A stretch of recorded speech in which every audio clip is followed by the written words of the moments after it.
Anônima diz o seguinte: boa tarde para todos vocês. Eu gostaria só de saber por que as emergências estão sempre lotadas, mesmo em hospitais particulares. Bom, a gente tem uma situação hoje, Olga, e os ouvintes, que nos preocupa. A gente cresceu tudo, não só o carro, mas a violência. O Brasil é um dos países mais violentos do mundo e todas essas doenças são preveníveis. Então, hoje o que falta muito para a gente ter um controle dos leitos hospitalares é a prevenção, não só a prevenção das doenças que são vítimas, os pacientes são vítimas de acidentes e violência interpessoal, como a prevenção das doenças que podem ser evitáveis. Então, hoje a gente não tem como trabalhar, e isso é um tema que a gente vai discutir no nosso seminário de terapia renal substitutiva, é a prevenção da doença renal. Quer dizer, você não pode trabalhar montando serviços de diálise com uma população que não aprendeu a se alimentar, que come sal o tempo todo, que tem o diabetes que não é controlado. Você não pode montar um hospital hoje para atender uma demanda de 100 pessoas quando 200 se acidentam na rua, bebem e vão dirigir. Então, nós precisamos trabalhar muito com esse processo de educação da população e de prevenção. Com certeza, é o que eu te digo, né? A base ela tem que estar muito bem formatada para que outros... Não adianta você lançar campanhas para conscientização da população em transplante, em doação de órgãos e etc. Se o sistema que está por trás disso tudo, né, na saúde, a educação no trânsito e tudo mais, não está funcionando bem, o país está muito desorganizado, é preciso profissionalizar mais todas as áreas, né? Bom, eu queria inclusive que a assessoria dos respectivos aqui implementadores do Fórum Nordeste já captassem algumas dessas perguntas dos nossos ouvintes para levar lá para esse fórum, viu? Vamos lá na pergunta de Jackson, já falo com Carlos Alberto e Nathalie. Um minutinho, por favor. Jackson diz aqui: eu gostaria de saber se é um procedimento correto. Eu vejo, por exemplo, o governo incentivando as pessoas com suspeita de problemas de próstata e tudo mais, que procurem um hospital, uma emergência, que vão se consultar e tudo, né? Diagnóstico precoce e tudo mais. Pois bem, acontece que eu estou acometido do problema, foi constatado pelo urologista, eu fui direcionado ao Hospital Roberto Santos no mês de janeiro e o hospital só veio me chamar no mês de junho. Olha a diferença, é uma incoerência muito grande, ao passo que a gente incentiva tanto que as pessoas façam seus exames, que identifiquem o problema em fase inicial, que vão para o seu tratamento em fase inicial, mas o fato é que uma consulta, para você ser atendido, demoram 6 meses.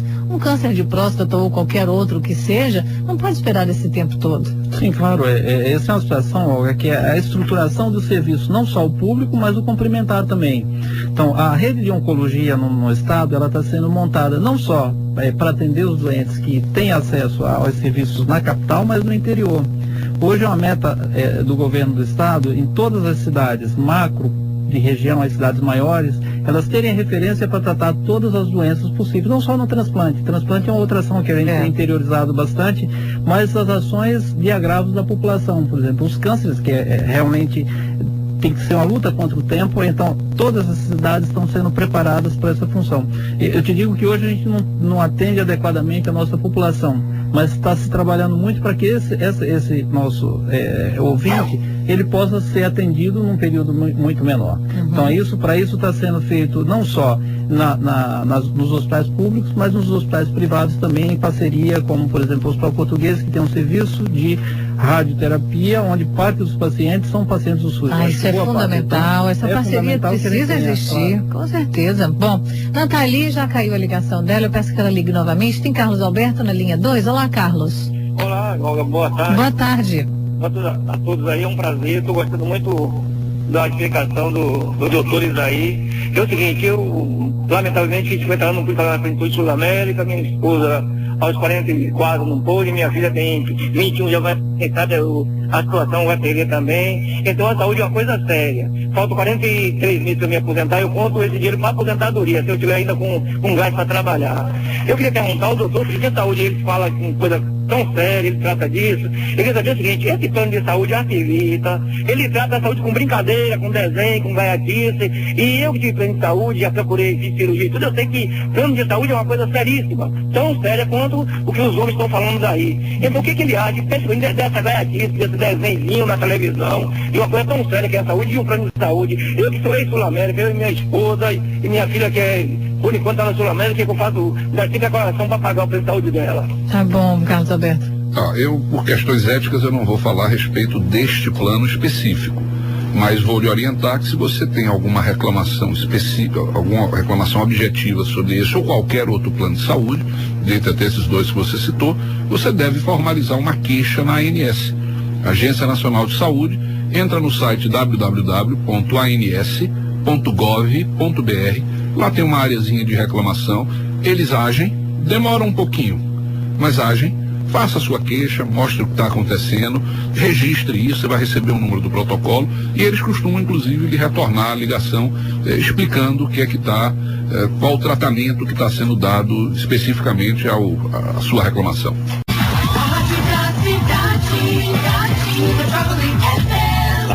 Sinta-se bem com Olga Goulart.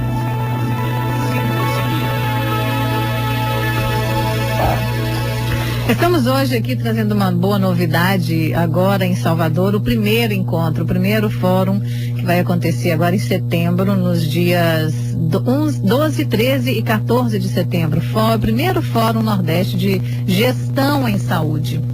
E essa gestão, ela abrange todas as instâncias, né?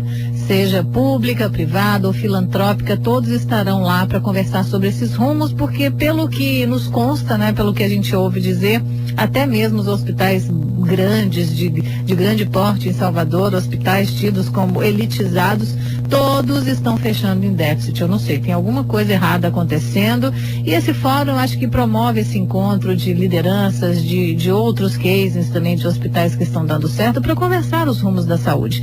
Estamos conversando com o Dr. Heraldo Salustiano, ele é cirurgião geral, coordenador do Sistema Estadual de Transplante da Bahia, estará inclusive nesse evento. Dr. Marcelo Brito, que é um dos precursores dessa ideia, que ele é presidente da Federação e Associação de Hospitais e Estabelecimentos de Saúde da Bahia, e Dr. Roberto Valente, que coordena o Centro Cirúrgico do Hospital Português.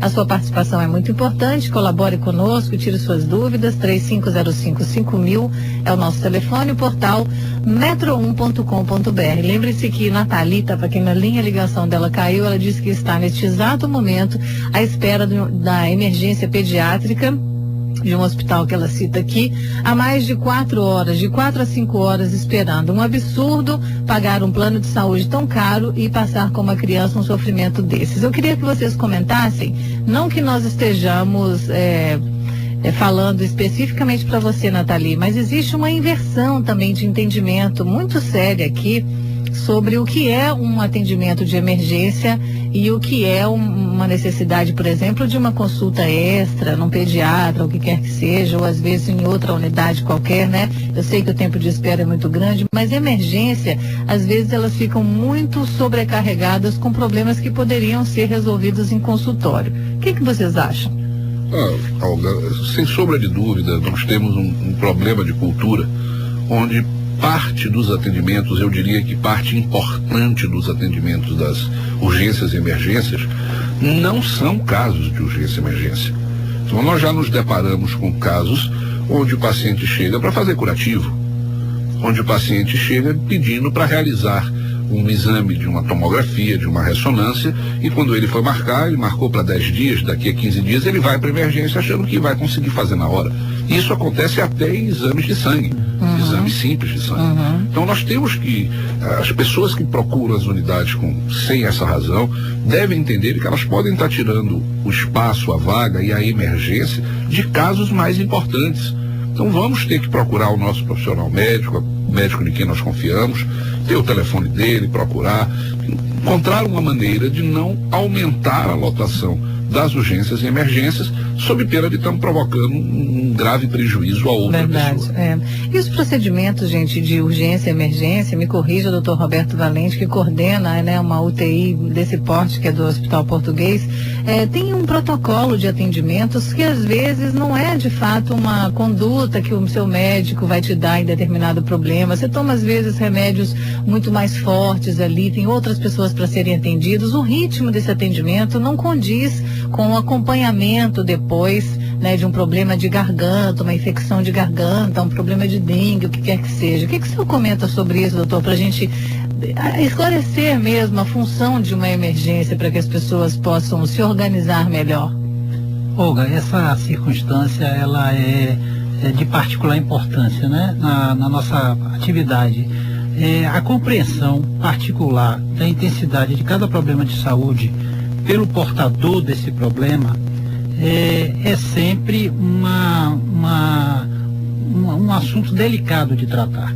Na verdade, como você já colocou, as unidades de emergência, elas são planejadas, né, para atendimento de situações que, de modo geral, são entendidas como o que a Organização Mundial de Saúde chama de emergência, que é aquela circunstância que poderá colocar em risco a vida ou a perda de um segmento corporal, né, amputação ou perda de algum órgão, né, em aproximadamente 2 horas. Essa é a circunstância que a gente considera tecnicamente uma emergência.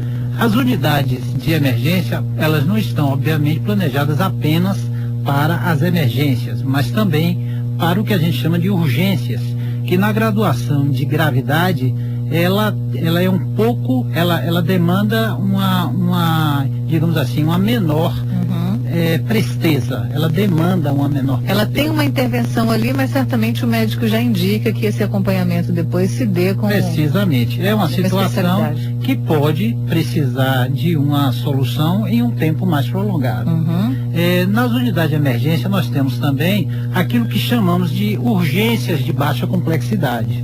As urgências de baixa complexidade compreendem uma gama muito grande de circunstâncias e elas estão relacionadas muito diretamente a essa compreensão particular da intensidade do seu problema. Aquele problema que lhe afeta normalmente é maior do que aquele que afeta os demais indivíduos. Normalmente. Existem inclusive ditos populares, né, que tratam desse assunto. Hoje, as unidades de emergência de todo o mundo enfrentam essas circunstâncias, essas dificuldades. Por isso, elaboraram protocolos de atendimento. É uma triagem, que é feito o que a gente chama hoje de acolhimento e triagem. Precisamos, na verdade, dar a essa triagem nas unidades de emergência o conceito de acolhimento. Até porque a circunstância de triagem, ela tem uma relação direta com o conceito militar de socorro. E a triagem nas unidades de emergência, ela não tem esse componente de triagem militar. Significa dizer que aquele que está em maior risco é atendido mais rapidamente.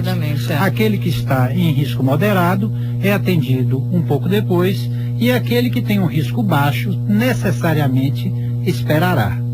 Obviamente que existem cifras de espera que se consideram razoáveis e não razoáveis em uma unidade de emergência. Não se planeja uma espera de 4 a 5 horas numa unidade de emergência. Essa circunstância certamente está relacionada a talvez uma má escolha da unidade que vai dispensar o socorro, ou também a um aumento de demanda que eventualmente pode ocorrer.